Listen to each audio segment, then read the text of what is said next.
Every human being has areas of their life in which they feel like not enough. Find little areas in which we can make sure our kids feel enough. We can do so much for their future and their well-being mentally and like their sense of self. Welcome back to Get Well Better. I'm your host, Chloe Harouche, and today we have an incredible parenting expert. Jenny Moness is here with us, and I'm super excited to bring her on because at the Lambie, we see so many young families really concerned with all the different misinformation out there and confusing, contradictory guidance around how to raise confident, healthy children.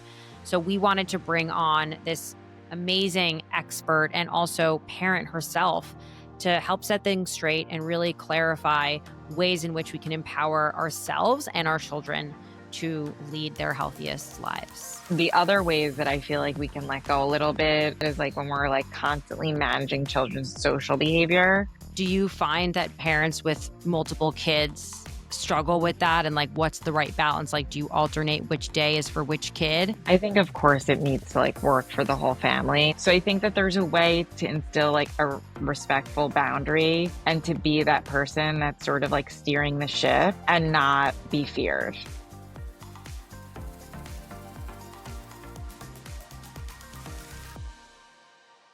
Jenny, we are so excited to have you on the show. Welcome.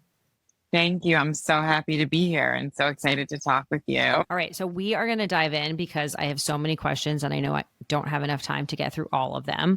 So can you take us back to how you became this childhood parenting education expert? Like, where did it all start?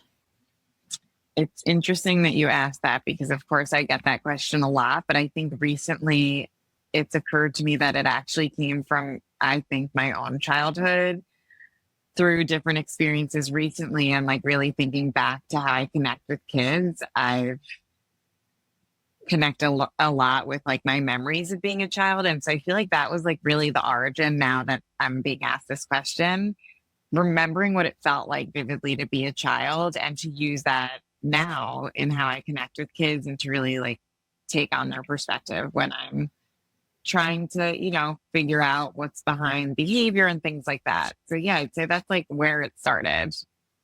Fast forward to when you were in your 20s. Yeah. Was there like a pivotal moment that made you decide like, I want to be involved in educating children and it's almost like changing how kids are educated and raised? Like, was there sort of an urgency or a passion in you that was like, I want to approach this differently?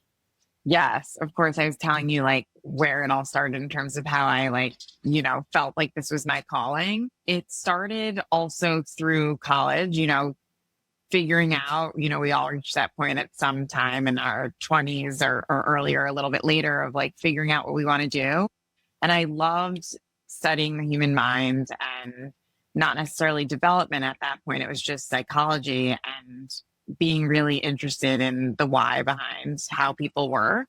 And then through graduate school, really fine tuning where I found myself interested the most was, how it all comes to be, how it all develops throughout childhood. And so then from there, I started working with infants and toddlers after I graduated from graduate school in different shapes and forms in hospital settings and then in daycares, preschools.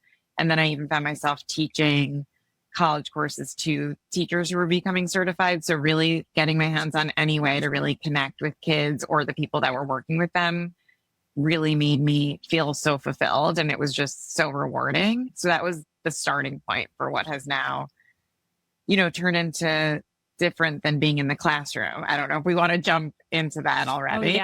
Oh yeah. No, we will. Given that you've had like so many different stages of, your career, but also personally. And part of the reason I was so excited to have you is because you're not just an expert, you're also living this yourself in your home with your kids every single day. So as you think about how your parenting style has evolved from the time in which you were at Union Square Play and then, launching Mo Mommies, and now you also have this other company, Charm Spring. Like, how do you feel your parenting approach has evolved as you have taken on more experiences? Yeah, it's so funny that you're asking that because I have a 5-year-old daughter and 7-year-old daughter. And now There's times when, they're having a tough time with something or they're feeling something, challenging. And I'll approach them in a way that, I have since the start, really being like, I wonder what you're feeling or why you did that, something like that. And my 7-year-old will say something like, why are you talking to me like I'm a baby? Like, because she,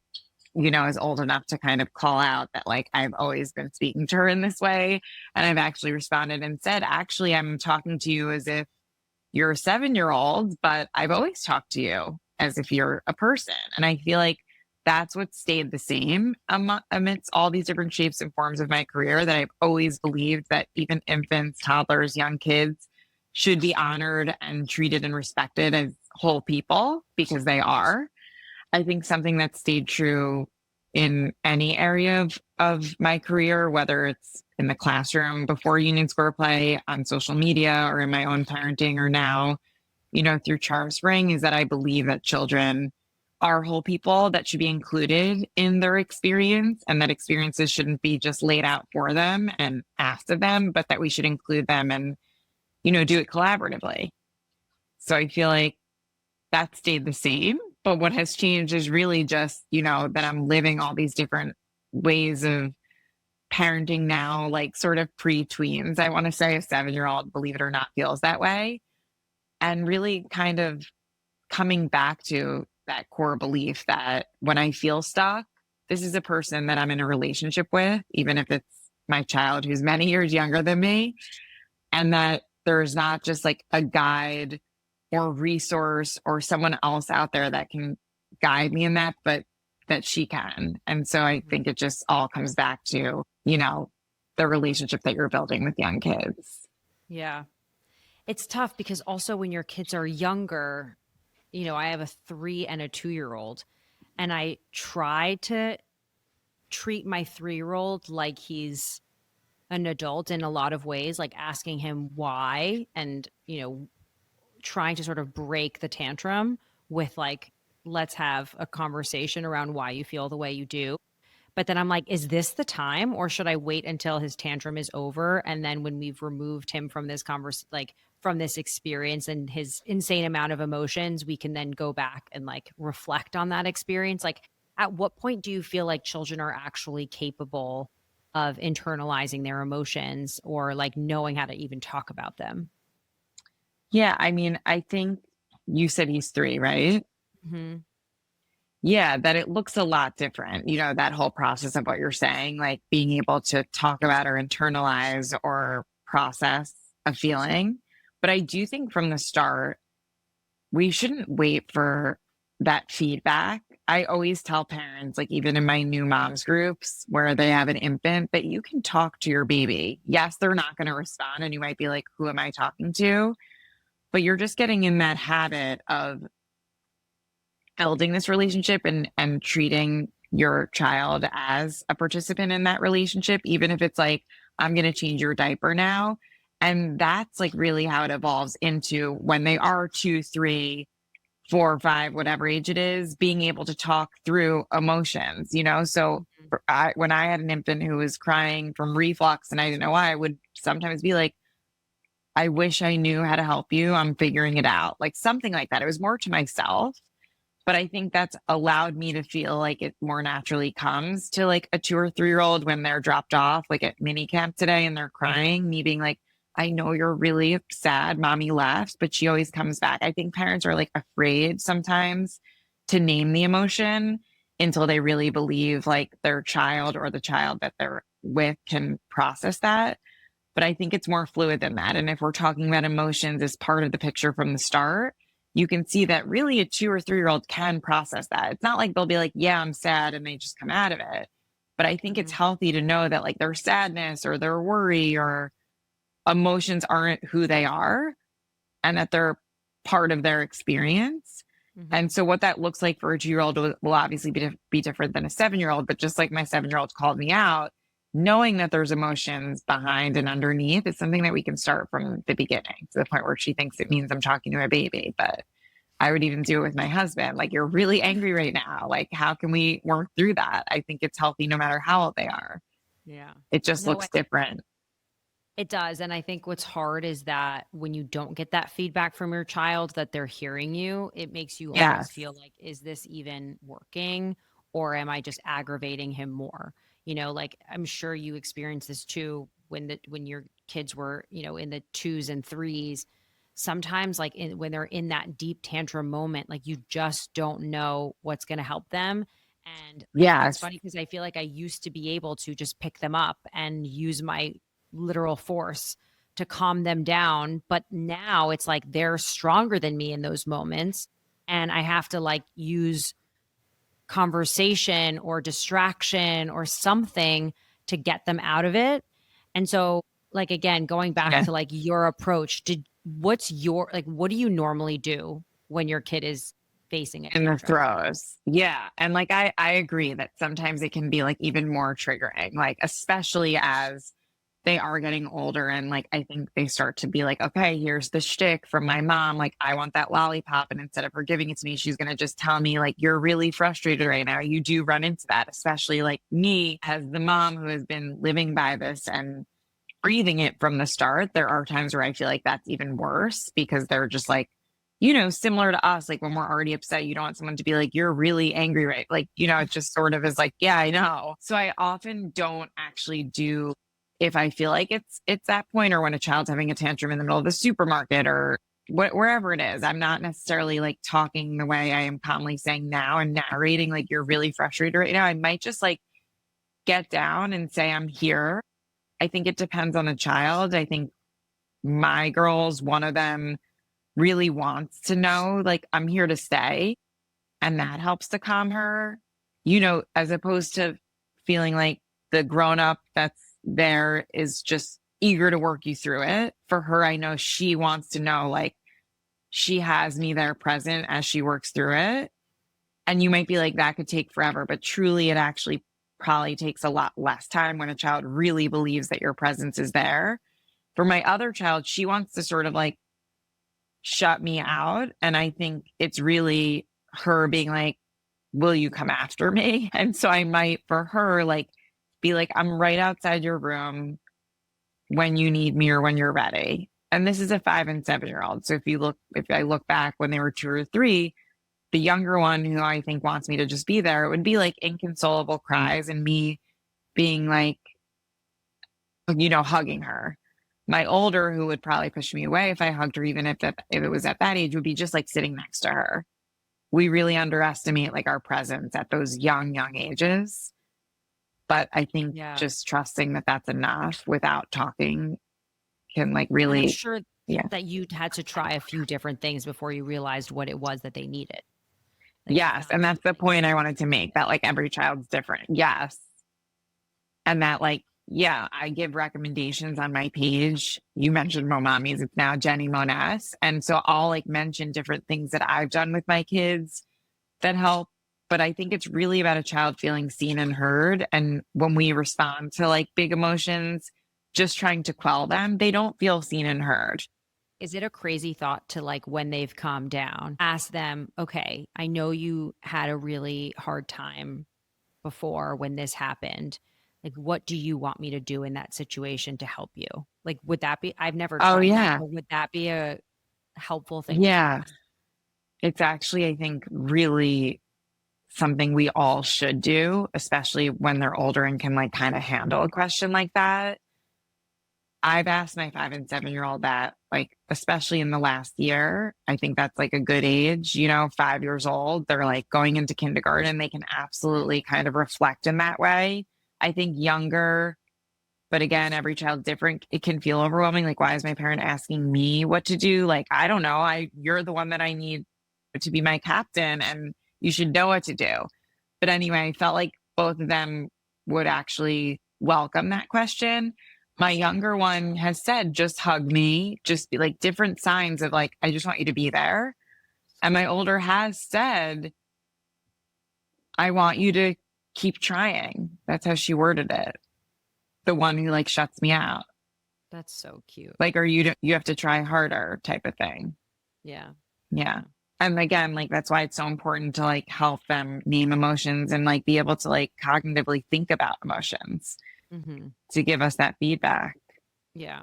What do you think though about whininess? Because whininess, I feel like, is different than a tantrum. Like, Yeah. how do you deal with a kid that's generally whiny? Because I feel like every parent I talk to is like, it is the bane of my existence when my child whines. Yes. And I have like such memories of being a kid and my mom being like, baby, whine and cry. And she's like the most loving mom. So, like, knowing that it's like universal and has been there for forever, like, this isn't like a new millennial, like, whatever thing, like that kids whine. I think that's like important to point out just because I think so many parents believe whining is like, oh, I'm raising a spoiled kid or all the things that we feel like are sort of more attached to like this generation. Whining is really like a need for connection. I do believe that whining can become sort of, what's the word? A Like bad it can, habit. yeah, like it, I was thinking of like a different word, but yes, for lack of the word, yeah, it can become something that kids can get in a habit of doing. And that we can kind of encourage when we respond in certain ways to it. So like for instance, giving in to whining is not what I'd recommend doing. I don't think, of course, saying what I said earlier, like mocking the whining either, but I do think there's an in between where we can tell them we hear them and connect with them, but also say, I'm going to help you find your strong voice to tell me what you need. Even that is connecting with them instead of like stop whining, which is disconnecting. There's a way to connect and not perpetuate whining. So I'd say that keeping those two things in mind, not giving in so that it doesn't become like a habit, but also not shaming them and really trying to help them use like a different way of expressing what they're trying to Mm-hmm. express. Mm-hmm. Okay.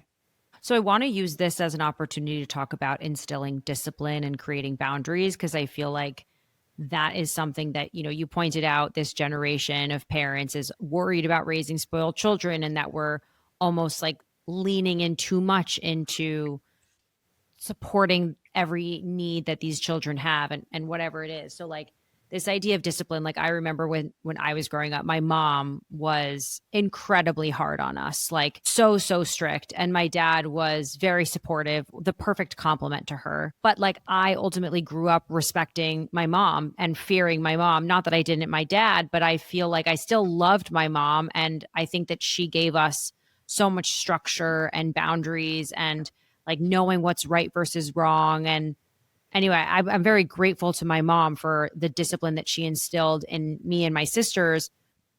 And so, as you think about parenting, like, how do we know when it's the right time to be very strong with your kids? And obviously, that's where the boundaries come in. But, like, would you ever raise your voice at your child? Or, like, would Well, you ever put them in a timeout? Or would you ever, like what's your line? And I've always, like, since becoming a parent, have said, like, I don't want to be ever a parent that raises my voice. Like, I want to stay in control. I want to stay calm. I don't want a yelling household. I've noticed that my kids fear my husband, who does sometimes raise his voice because he's lost his control, more than me. And so I don't know if I'm just like not, giving myself any favors by being this calm and sweet mom. it's such a great topic and I think like has so many layers to it. When you were first talking about your parents, you're like, I have grown to like respect or appreciate my mom, but you said you feared her, right? Totally. Yeah.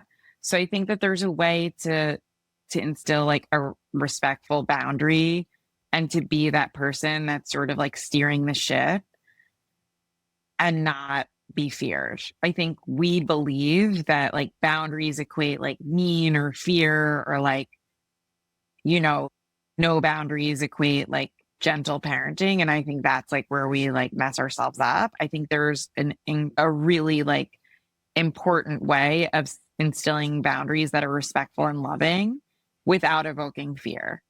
And I think that's like what I've tried to strike a balance with. So I don't think boundaries need to be set by yelling. I actually Right. think that we're missing the whole point if we're trying to set boundaries with yelling because it's really about the yelling and not about the boundary then. It's about like I'm just making my child fear my reaction or I'm actually making them scared by how loud I'm, whatever it is that So can we comes with let's talk yelling. about a specific example that, like, I really need help with, which is mobilizing my kids to get in the bath. I used to be able to like literally just pick them up and throw them in the bath, whether or not they liked it. And now they're bigger and I have to convince them that this is the next step. And they run around the house fully naked, escaping me, and think it's hilarious. And if, you know, to a certain extent it is, but I want to, in that moment, instill discipline, but not be yelling, like raising my voice. And so it's really hard. Like, how do you handle that situation? Yes, that is like so tough. And like you think like there's nothing else to do besides yell. I mean, I'm thinking of like even in the morning, like this morning, I went over to them because like the bus I knew was, they text me before they're coming. We have to like meet them at the corner. And so I went in and I was like, girls, I'm serious. You know, before I had said, girls, it's time to go. And then I went in, I was like, I'm serious. It's time to go. Or something like coming closer in proximity and like using a stern voice or a strong voice, I think is something that I do as opposed to like, you know, yelling. I think there's things that we can do ahead of that. So like if you already know that bath time has become like so unhinged, which like happens to all of us, I started to really reflect on that and not that moment. So like maybe like right now, before they come home in 2 hours, planning ahead, like, you know, when I pick them up at the bus stop or when they get in the house and we're having snack, like really talking to them about like what the rest of our afternoon will look like to sort of diffuse the whole, you know, habit that they, yeah, the surprise, but also like the reaction has been, it seems for you that like you ask them, tell them it's time for bath and that's when they're exerting their, you know, pushing their boundaries. So if you were to stay ahead of that, it loses sort of the excitement of what they're doing because they've already talked through it with you. You're not surprising them or like sort of blindsiding them with like, now you have to take a bath. Like you sort of have talked about it before. And it's why one of the reasons we felt so strongly about creating Charm Spring was to diffuse those power struggles and leave more space for actually spending time with your child in this more like cooperative way. Mm-hmm. Most of the time, like that reaction is because we're sort of like surprising them with like the next part of the routine and they don't want to be surprised. They want to feel included. Yeah. It's just shocking because this is their routine. Like, what's the surprise? You know, like every single night they take a bath after dinner. So like, why Like do right I always have after. to invite them? Yeah. It depends on what time they finish dinner, but usually it's right after. And maybe it's that they need to be eating dinner sooner so that they have more time for play after dinner before bath, because that's really what they want. If bath implies that there's like no more play, like I don't blame them for being resistant, right? If they're like, oh, now our day has to end, so I'm going to push that limit, it might be time to switch it up as they're getting older. That like maybe they can go to sleep a little bit later and have more time for play after, or you move up dinner. Mm-hmm. Yeah. Yeah, I definitely like flex from routines when I feel like that we get into something like that. And it's why they don't have to take a bath right after dinner. I actually let them play a little bit after dinner. So you might do that and then, you know, do bath. Hi, guys. I wanted to take a quick moment to tell you a bit more about our membership. So, if you're new to the Lambie, we are a modern approach to concierge medicine. We look at functional medicine, integrative medicine, longevity as modalities to really enhance primary care to be more proactive and preventive. So, as a member, you're working with a dedicated care team, which includes a physician who's board certified in family medicine, but also has training in functional and integrative medicine, a wellness advisor who's a registered dietitian, so can really help you look at nutrition, sleep, exercise, supplements, all the sort of complementary modalities to elevate your approach to health. And lastly, a member advocate to help you coordinate your care and make sure everything feels seamless. So if you are looking to take more control and really support your health journey going forward, I encourage you to look at our website, thelambie.com, or book a free consult call.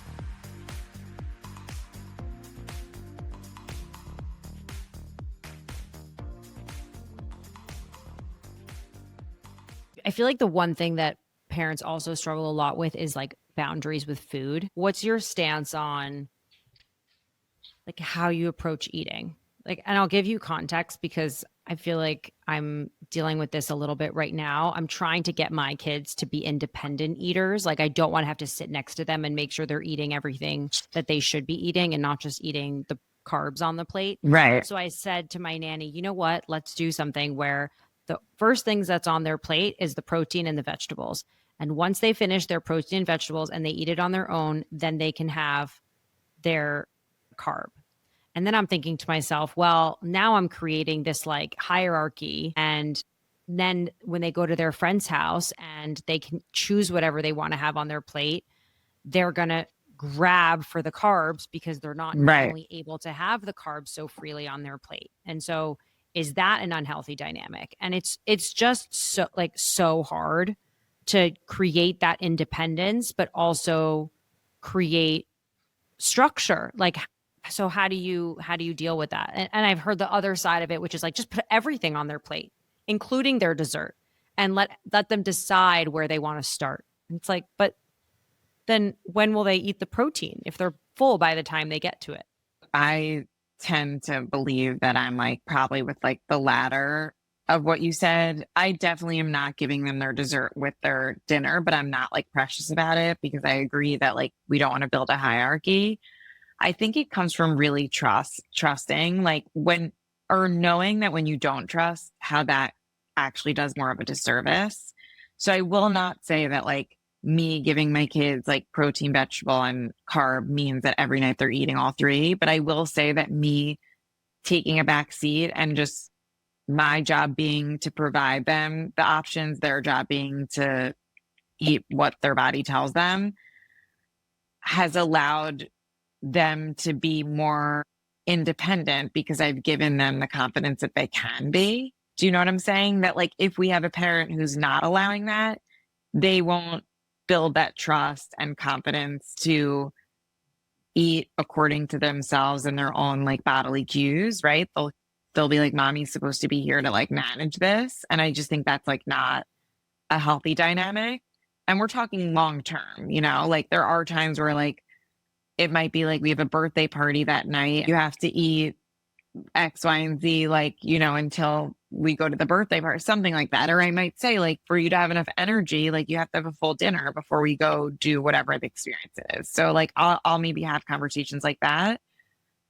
But I really try to steer clear of like 3 more bites or you can't have more fries until you eat the chicken. I think like the benefit of that doesn't outweigh the real slippery slope of what like, bad negative habits could form from that. Do you feel like it's worked out in that like your kids are very good about eating everything, vegetables, proteins? Not every day. And it's definitely not perfect. I will say that like, I definitely thought I would be the parent that was like making all like the homemade like purees and like foods from the start, and they would try everything. And I had 2 kids who like for the first year of solids like didn't eat a thing. And I feel like it was like my real test of this, like, you have to let go. I had no choice. Like I wasn't going to create negative energy around like their first experiences with solids. And so I had to really take their lead. And it turned out that like they didn't like the texture of puree. They wanted like more baby-led weaning, but I was afraid of that. So we did like muffins, whatever. Long story short, it's really set the stage for me to meet them in the middle of where they're at with eating, definitely informing them of things like, no, we can't have like a diet of like just pizza all week, but here's why. Really trusting that it's my job to give them the food. It's their job to eat it. And I will say, yeah, there's times like my friends will be like, how is Tess like sitting at this pizza party eating like broccoli, from the crudité? And I feel like it's because like I've had to, and I'm not saying I was like this from the start, like they've guided me there. I've had to let go. And so, yeah, when you can think about that longer term, you can really start to see how like even the nights when like all they'll eat is like the French fries are just blips when you really keep trusting. They're not going to keep doing that. Okay. I'm going to try that. I really believe that. Just like my girls weren't going to keep not eating solids. Like I had to, everything came out of their mouth. And yeah, I had to just kind of stay on course. Is there anything that you thought you wouldn't that you would be more chill about that you're actually not that chill about anymore? Oh my God, so many things.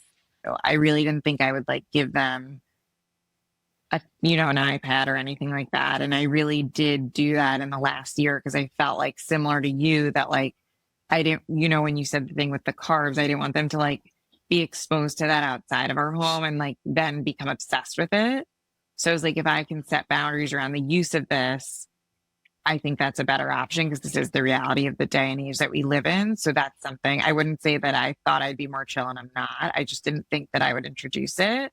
The other thing that I thought would happen that maybe is a bit different is, yeah, that I did think I would be able to like keep things like a little bit more, I wouldn't say strict, but like structured. And I do like, let go of routines more than like you'd think, like, especially in summer. I just feel like I don't like the sake of a routine for the sake of a routine. And I don't think that's actually smart because then like a week later, I'll be like, this is the point of the routine. Everything feels chaotic. So I think like my free spirited mentality, like probably doesn't serve us in that way. So yeah, I think both with routines and iPad, I feel like I've been a little bit different than I thought. Yeah. I thought that I would make like everything homemade for my kids too, because it's how I feel about my own food. But sometimes it's fun to have them try the things that you enjoyed also as a kid, and see Totally. how they react to it. It's wild. In terms of independent play, so this is another big topic that I feel a lot of parents are torn on, like instilling in your children the love of independent play, while also as a mom feeling like, is it bad that I'm not using this as a time to connect with my kids? And obviously there's a lot of time in the day. There's time for you to play with them, and then there's time for them to play independently. But how do you like encourage independent play when it, in a lot of instances, especially for working parents, eats into the time that you would be connecting with them and playing with them? So you mean like independent, like we're like they're off playing on their own. Yeah, they're playing on Yeah. their own. They're happy playing on their own. Do you feel like it's the right, form for kids to be, playing at all times? Or is there like an appropriate balance so that you as a parent feel like not guilty at the fact that you're not interacting with them in this moment and bonding with them and playing with them? Like, I find that a lot of times when I get home from work, my kids are like, I want to play with you. I want to play with you. And it's great because that's the time that I, want to interact with them. Obviously on the weekends, it's a little different. I'm with them the entire weekends. Some independent play is a huge relief for me. Yeah. I mean, I think like initially you were talking about like when kids are playing independently and you feel like it could be time spent with you, like how much do you allow for that? And I think there's a way to spend time Or with not, kids. sorry, one caveat also, not necessarily only spending time with you, like potentially being in a structured activity. Because I think that's another thing that like you don't necessarily know what to do with that extra time that kids have in the afternoons after school. Yeah. I think the initial thing of like independent play that like there's a way to be present with your child, even if you're not playing, if they want to play on their own, there's a way to just be like watching them and or to be present. Like I'm going to sit here and watch you play. And I actually think it's like the most magical thing. I'm like biased because I get to do that all the time at Union Square Play or this summer. I think you can learn so much about any child by watching them play. And so I don't think that's like at the sacrifice of spending time with them, even if they're playing without you, you can absolutely be there. I do think that like welcoming the independent play, like you said, for you also needing your own time, like that's wonderful if they're playing independently and it gives you a minute to take a shower or whatnot. And then if you're talking about independent play or unstructured play versus activities, I think again, it's like a balance and really helping your child participate or be part of activities that they want to be part of. So not putting like 5 things on their weekly after school schedule unless it's like really meaningful to them. And that's hard to know at 2 or 3. I was just talking about this today on my podcast that I released that like we sign them up for activities from the start before we even know what they're interested in and expect them to just like participate. And it's one of the reasons why I founded Union Square Play, that I really wanted to give this space for kids to lead us in what they're interested in and for that to be part of the class. Like the purpose of this class is for you to sit and watch your child play. There is no right way as long as it's safe. And that's different than like everyone shake this rattle or everyone come stand by the cone, and there's room for both. I just felt like that was really important to allow for so that you can start to see what your child's interested in, right? Are they like really into the Play-Doh area and maybe being more crafty? Are they into like stacking things up and climbing? And you want to look into more like gross motor. I just think there's signs that we miss early on, and then we just like jam their schedule and then wonder why they don't want to participate or like why they want to just be home. And like it just gets all muddled if we just allow them to like lead us a little bit more. Yeah.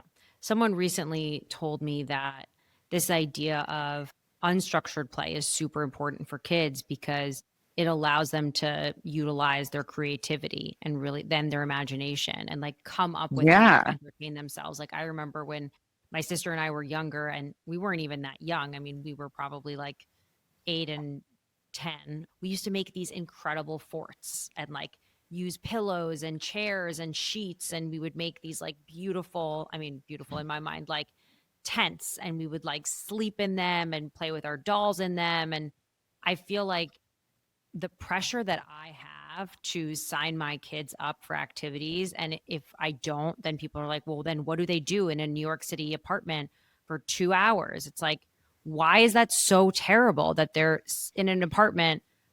It's like they have toys there. They have each other. My kids are very close in age, so they have each other to play with, which is great. But like, at what point do you feel like you can really take those cues from your kids to say, oh, you like playing soccer? Okay, great. I'm going to put you in a soccer class. And then by the way, you show up to the soccer class and they want to sit on your lap the whole time. So like, I don't really know at what age you should be leaning into those interests where you feel like it's worth your time and money, but also like balancing that with creating room for them to really flex their creativity and imagination. Yeah. And I totally agree that like filling their schedule too much doesn't allow for that space to really like play out with like their creativity and even like being resourceful, right? Like I think when a child is like, I'm bored, and you respond by being like, I know you can come up with something, that's when you see like these like magical forts being built or like whatever imaginative play that they have. And I have the best memories of doing that with my kids, my sisters also.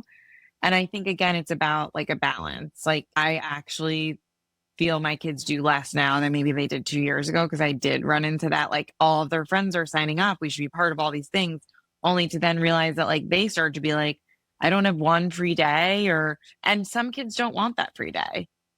Mine would, I think, one more than the other. And so really now ahead of the school year at 5 and 7 years old, asking them, what do you guys, and feeling really lucky that I could ask them and do what they want instead of just playing it out for them. And there's times where it's like, okay, all your friends are doing cheer, but Tessie didn't want to do that one. She's going to do ballet. And like, that's another really important, valuable thing to allow your kids to do, that like you can choose not based on what your friends are doing, but based on what you really love to do.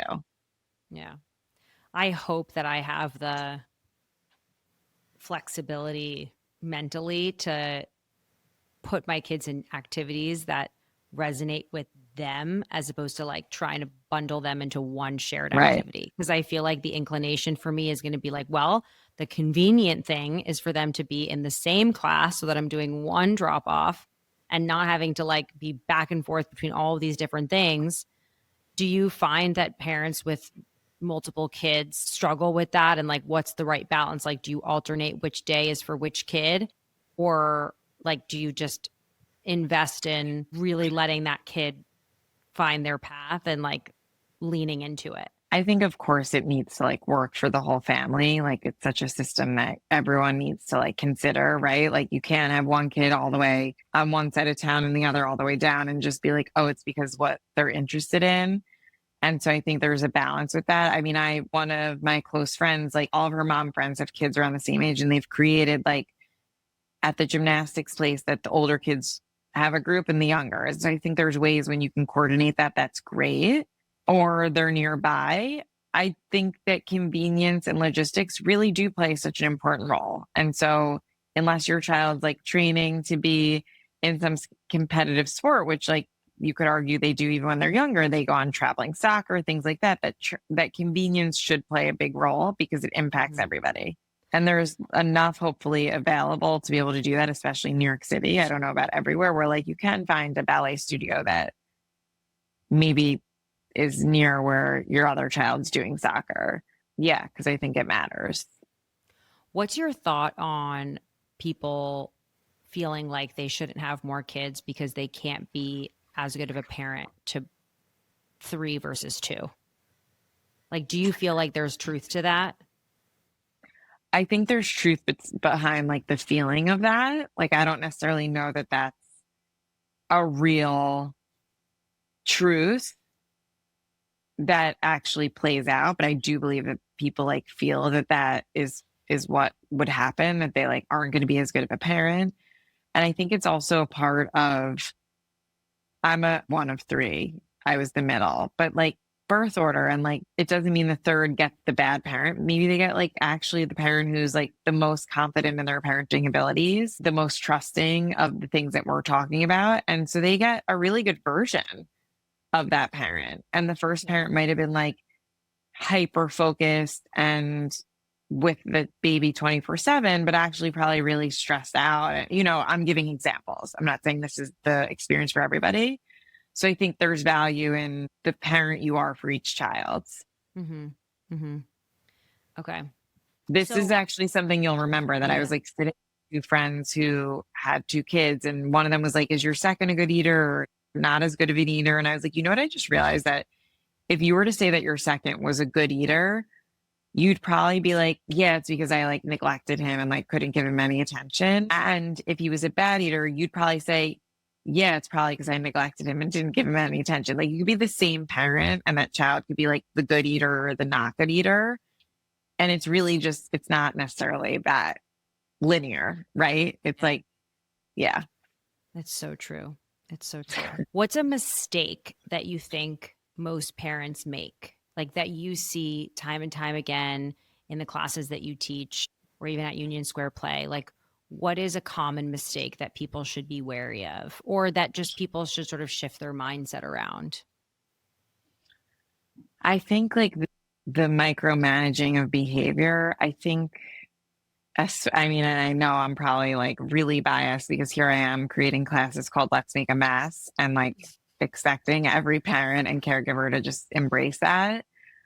I don't even mean just in those classes. I think just in general, I wouldn't say it's like a mistake and like we're causing damage, but I find that like just like any human being, when you feel so managed and hovered, you probably aren't being managed, right? You're being controlled, and that can allow for like less ability to like thrive, grow, be confident, feel trusted. I mean, the list goes on and on. So while it may seem like, oh, I'm just quickly wiping their hands every time they dip their hand in that paint, it's sending a message to the child that like what they're doing by exploring is like not okay, or it's like a hassle, or like you shouldn't feel safe being messy. And this is one example. I think we do it in other ways too, with like constant be carefuls, just this over hovering is what I feel like the most, I wouldn't say triggered by, but the most strongly about when I'm seeing it in other people, that we really can allow for more trust in our ability to tolerate a mess and our child's ability to explore with healthy risk taking.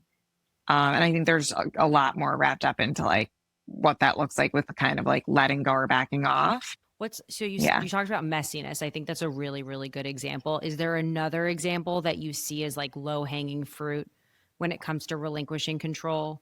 Like maybe it's the eating or maybe it's like the bedtime routine. Like the thing that for me, I hold sacred when it comes to control is sort of preserving their sleep because I just feel like it ends up affecting every other aspect of the day, like their behavior and their tolerance and just everything. Is there something for you that you feel like is the low hanging fruit for most parents to shift their mindset around other than messiness? I think the food is a big thing because I do think that can create like sort of this like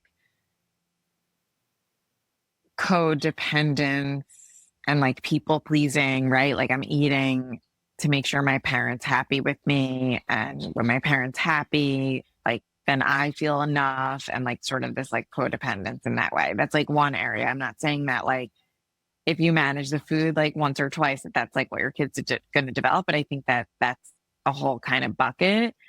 And then I'll say the other ways that I feel like we can let go a little bit, or that I feel like I see a lot, is like when we're like constantly managing children's social behavior. You know, like a young toddler will go over to another and like touch them or come near them, and we like run in and we're sending messages like you shouldn't socialize or come close to other babies, or I don't trust you with that other child. And really, if like you just come closer and like just let the interaction happen, it's often really like tame. You know, I think we just expect like toddlers to be so out of control that they're going to go over and like whack another child. Sitting on our hands is what I always say a lot more when it comes to like social interactions between young kids can go such a long way. Like we want kids to be personable and outgoing and not like, you know, shrink themselves. And yet we're like, no, don't go near that baby, or, you know, from the start. Mm-hmm. Mm-hmm. Okay. No, that's actually a really good one, especially when you think about siblings, right? Yes. I feel like when you bring in the new baby and you want to be so prescriptive around how your older child interacts with your younger child, I feel like I could ask you so many questions about sibling dynamics and how to sort of recreate that. But if there's one thing that you want moms and dads listening to this to reflect on, what do you think it would be?